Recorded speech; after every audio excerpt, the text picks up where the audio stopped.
All right, I'm out here this morning, squirrel hunting, got a rifle, but somebody let the dog out of the house and she's scared. I watched 6 squirrels run out of the way when she ran down the trail, and it's only been more since. So I didn't want to make this a complete waste of my day. So I'm going to make a trap, a snare. I don't know what the word for the snare I'm making is, but it'll need 3 components, and I'm looking for all 3 of those components in one tree. A forked stick, a trigger stick, and a tension stick. And I'll show you that in just a second. I found what I'm looking for. Here I have my fork, and then I can use something like that for my tension, and then that'll make a good trigger stick. I'll cut this down and we'll get to making it.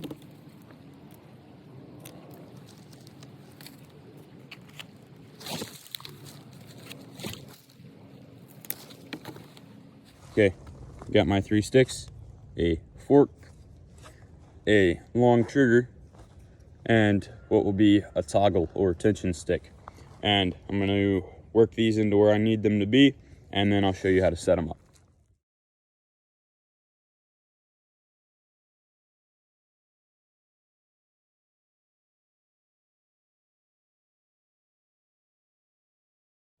Okay, I'm finished with that, and I'm going to show you what I did here.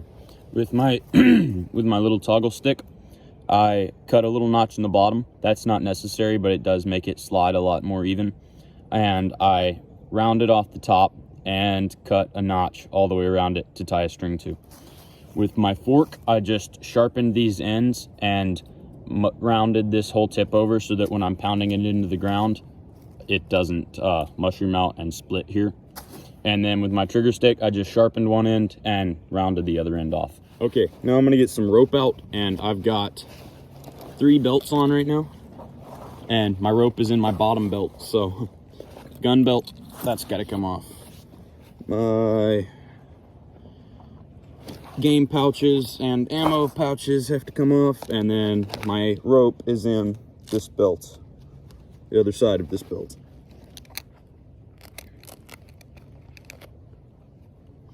So take this twist tie off. This is the rope that comes in the Wazoo Adventure Kit. Highly recommend that. And I'm gonna pull out, let's say arm length. That ought to be good there. And then I'm going to also pull out another, I don't know, another few inches. Not a few inches. About another foot, 2 feet, something like that. Put that back. Put my rope back in my belt, and then I'll tell you what I'm doing here. Okay, so first things first, I'm going to, if I can figure out which one of these is longer, take my longer of the 2 ropes and tie it onto my toggle. That would be this one. So I'm going to tie that on real quick. Couple simple knots. Nothing fancy or special, because I don't know anything fancy or special. Knot tying and navigation are 2 of the things I hate most in what I do. I'm not good at either of them. And I'm really bad at geography, so navigation plays into that. All right, now I got that tied on here good. I'll cut that excess off later just because it looks bad. Don't need this right now, but I will go ahead and tie my simple slip knot in here. This is not going to be a locking slip knot. It will be a very loose slip knot, because this kind of snare is going to lift something off the ground and hold tension on it. There's no way for them to get slack on it and let the rope go. So when they're being suspended in the air, or when the snare pole is held tight, they'll be tied onto that. I'm gonna cut these tag ends off of these ropes, and then we will go set this up. All right, I'm at a spot I know there's squirrels. This branch right here is gonna serve as my spring pole, and I'm going to clean it up and cut it off where there's a little fork on the end just to hold on my rope.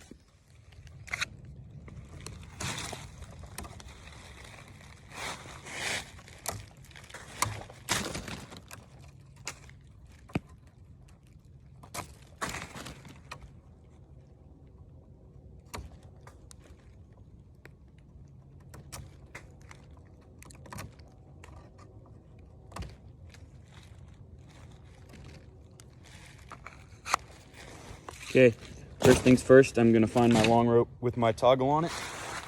I'm gonna come up to the spring pole and tie it off. I'm gonna tie it off at the very end of the rope, though I may not need all of that because I can always wind it up if I have extra rope, which I think I'm going to here. So I'm gonna tie this off. And once this gets to the ground, I actually think that's the perfect amount of rope. I might wrap it around once just to give it a whole bunch of tension. Get it nice and tight. Now when that's in the ground, there's a lot of tension off of that stick. I might wrap it once or twice even more. People underestimate how hard it could be to lift something even as light as a squirrel off the ground. There's a lot of tension on that stick.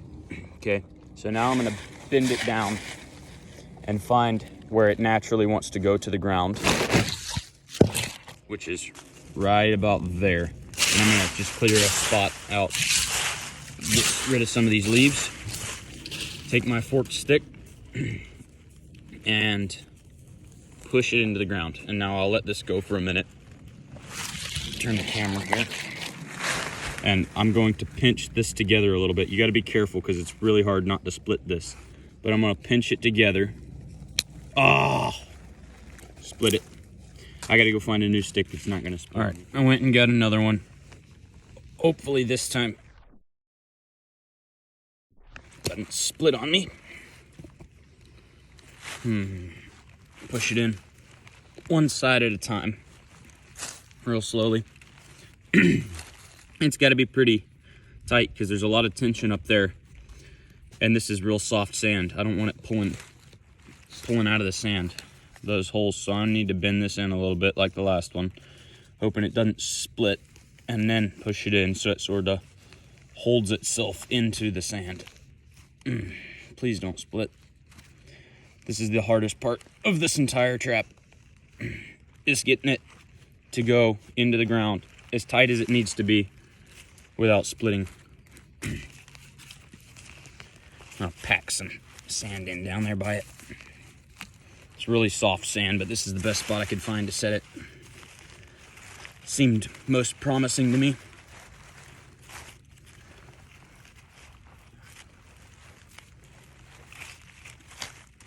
That might pull out, but I'm gonna say that'll do it. So I'll back the camera up and show you how I'm gonna set this up. The way this is gonna work is this toggle on this stick, come down and loop under the fork in the ground here. I'm gonna take my bait stick and slide it under there out of the way and sort of stick it in the ground a little bit down by the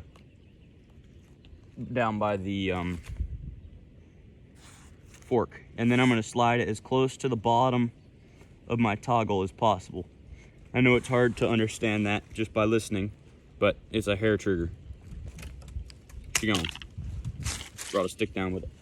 So I'll reset that and show you up close how exactly it works and take some pictures. Then we'll tie the snare on and we'll see exactly how it works. So this toggle comes down and goes under the fork, and then this bait pin lifts up and locks in place with it right there like that. You got to be careful. I had one of these sling up and hit me in the eye one time when you're setting this, but then when this bait pin is hit, it releases that and it goes flying. Basically, I just have to tie a snare onto this rope and bring the snare over to this toggle, to this bait pin over here. And so I'll do that right now and I'll show you how it works. Okay, how this snare works is I have this toggle attached to this string that goes up to my spring pole, and that toggle is looped under the fork and held in place by this bait stick, which then comes out to my snare here, and put bait, either put that on a trail where they're walking through it, or put bait on that stick, so when they come in and they touch that stick, grabs a hold of you and pulls you up. Hope you like